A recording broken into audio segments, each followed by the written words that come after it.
Que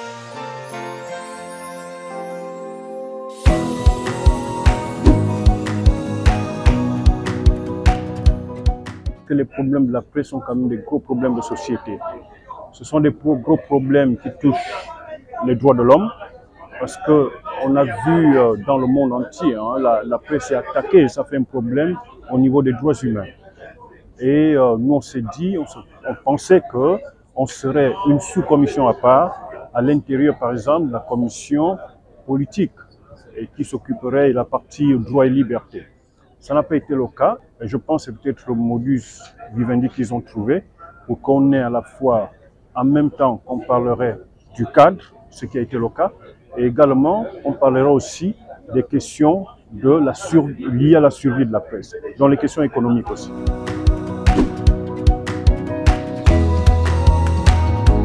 Il y a d'abord eu le cadre de la presse, parce qu'en principe, on a eu pendant des années un cadre juridique assez coercitif. Je pense que l'idée a été d'aller vers un cadre plus adapté au contexte actuel et un cadre plus adapté à l'éclosion des libertés, à la dynamique que nous sommes en train d'impulser pour le Gabon. C'est-à-dire un Gabon de liberté, un Gabon où il fera bon vivre, etc., où la censure disparaîtrait. Donc nous, le rêve qu'on a pour le Gabon, c'est vraiment un Gabon où la liberté de la presse serait un modèle. Bon, dans la commission, on a un peu pris les exemples de ce qui se passe par exemple en Namibie, ce qui se passe dans les pays scandinaves, où la liberté de la presse est vraiment consacrée. Ce n'est pas parce que c'est les pays scandinaves, parce qu'ils sont plus avancés que nous ne pouvons pas atteindre ces modèles-là. Je pense que l'idéal et le cadre de travail que nous avons essayé de mettre en place a été un cadre où nous arrivions à ce niveau de liberté de la presse. Donc, toilettage de la loi, toilettage de l'institution qui encadre la presse, à savoir la HAC, la Haute Autorité de la Communication, avec une meilleure implication des journalistes. C'est-à-dire que dans le format qui a été adopté, je ne parle pas de proposition, mais d'adoption, le format qui a été adopté, c'est que les journalistes compteront énormément dans la composition et dans la désignation des membres de la HAC, la Haute Autorité de la Communication. Vraiment, pratiquement une propension de 49 à 50% pratiquement. Bon, ce qui est une grosse acquis, parce qu'il fut un temps, on ne représentait qu'à peine 10%. Il fut un autre temps où on avait totalement disparu du mode de désignation, pour nous retrouver avec des gens qui s'imposaient à nous. Et aujourd'hui, je pense qu'on va faire partie à la fois de la composition de la HAC et également de la décision de désignation des membres. Je pense que c'est une grosse avancée.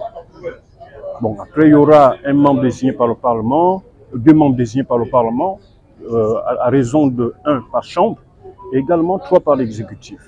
Mais malgré tout, il y a des garde-fous qui ont quand même été mis en place, à savoir que les membres qui seront désignés devront quand même correspondre à certains profils, au niveau des valeurs personnelles, au niveau d'une certaine éthique, d'une certaine approche de la question des libertés et de la promotion des libertés.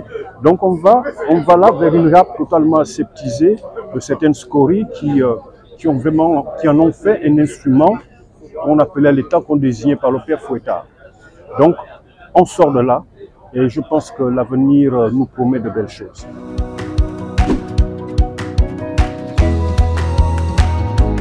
On a analysé le cadre dans lequel la presse évolue, à savoir que nous n'avons pas le même cadre que les pays occidentaux où il y a une économie très, très puissante.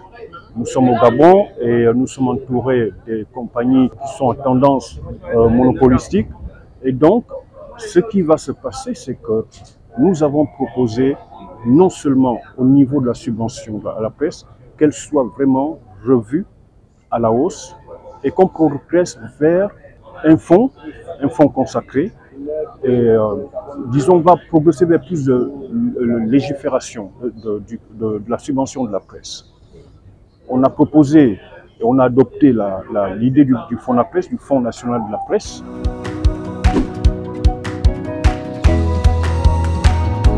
On va dire qu'on a fait une option, on a mis en place des options de financement, à savoir qu'on regarderait les RSE des entreprises. C'est-à-dire que si on demande à toutes les entreprises qui opèrent chez nous dans le pétrole dans le bois, dans le manganèse et dans d'autres ressources naturelles, de contribuer à ce fonds-là, je pense quand même qu'on arrive à quelque chose d'assez important.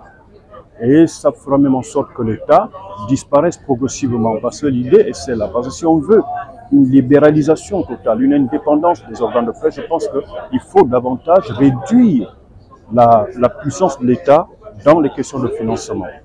Et c'est un peu ce vers quoi les idées que nous avons proposées et que nous avons adoptées sont allées dans ce sens.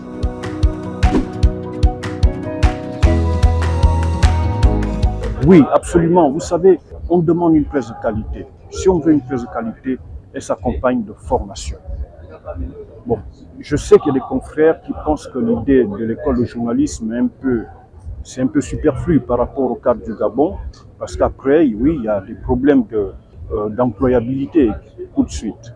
Est-ce qu'on forme des journalistes pour les médias audiovisuels seulement? Oui, il faut former des journalistes pour qu'ils entrent dans les entreprises de presse privées.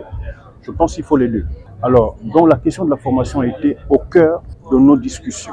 Et en réponse à cela, nous avons gardé tous les cadres, à savoir créer une école de journalisme et une école des métiers de la communication. Parce que si on veut des bons techniciens, si on veut des bons cadreurs, si on veut des bons caméramans, il faudrait qu'ils suivent certains curriculés. Et cela, nous avons mis ça dans la panoplie des éléments qui étaient en discussion et qui ont été adoptés.